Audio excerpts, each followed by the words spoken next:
Picture this. This was a summer in high school.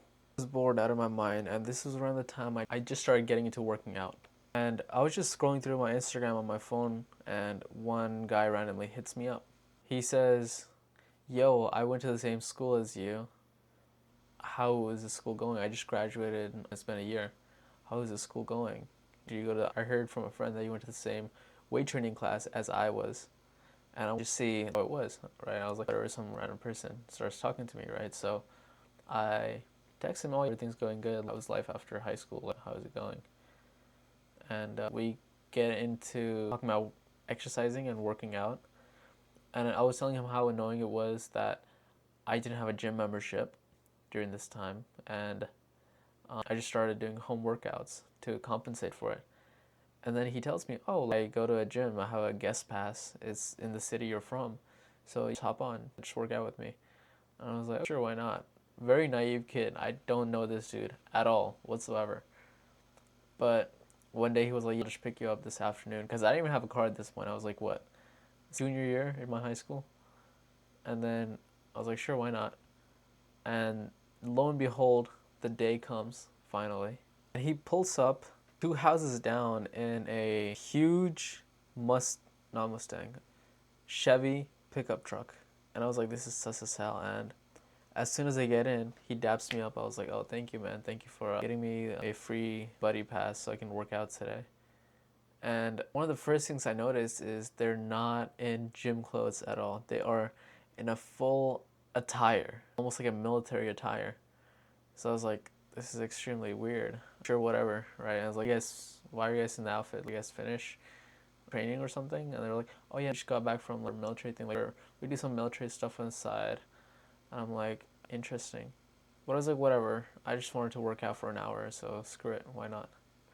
He drives me on the freeway. We get on the freeway, and I was like, at this point, I was getting sussed out. I was like, what the hell am I doing? This is a bad decision. He drives me on the freeway for 10 minutes, and then we take an exit next to a mall. And I was like, I'm dead.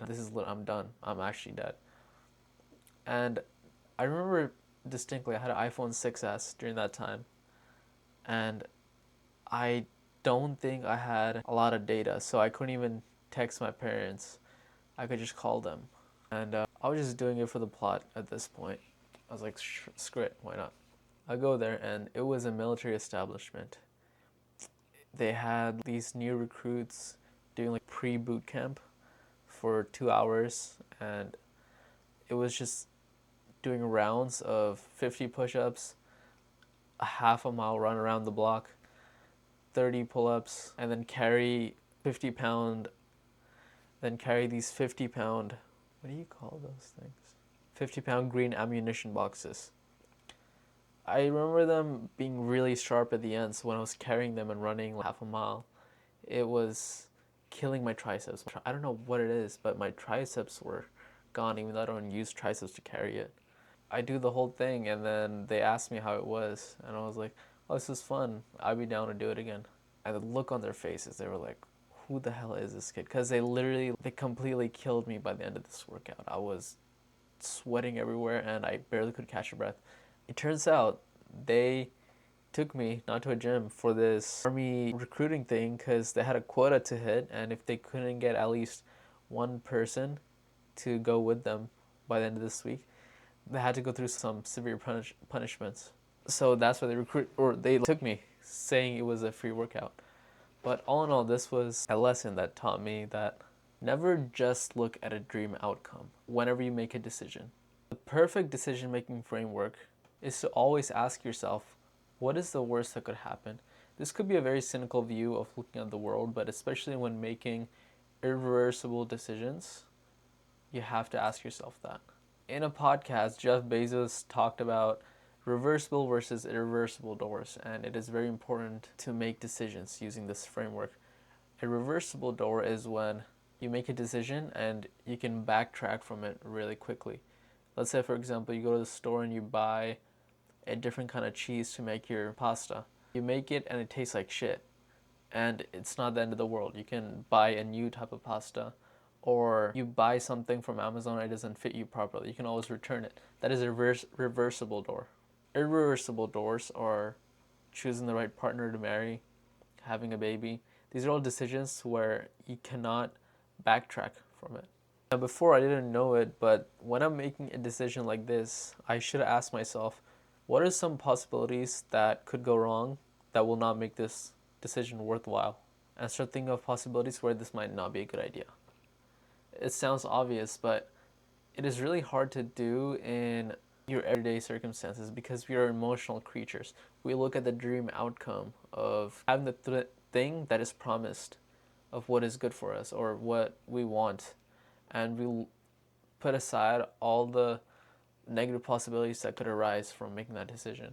And this can be seen many times by people that just want to go on different types of trips, or they choose a type of person to marry and they regret it later because they are looking at it from a perspective of having the thing go exactly how they desire.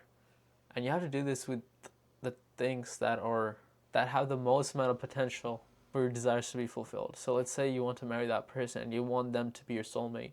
You have to ask exactly during that situation what the worst possibilities are when you marry this person.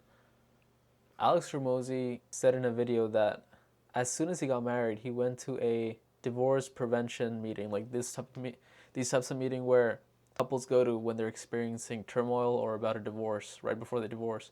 They go to these counseling meetings to make sure how to not do that. And that is really powerful because you uncover all the possibilities where it can go wrong and you just try to avoid it. And that's so you can stay successful, not in just marriage, but any type of endeavor, whether it be trying to pick a co-founder for a business or picking a venture that you want to go into. It's a really powerful framework. This is also powerful in the types of people you are surrounding yourself with. You might not know who that type of person is when you meet them face to face or the first time. But there are some clues. Watch as you get to know them for a few days or a few hours. How do they react when they encounter a negative situation? That's when they start showing true colors. If they're extremely happy, how do they treat other people? If they're extremely angry, how do they treat other people? And that can be a really good proxy for what might be to come if you commit more towards them, for example, going on a big trip with them or having any type of future. Not one action or one circumstance might determine their whole personality, but think of them as arrows pointing towards what their character might be like. And this is how you get really good at reading people too.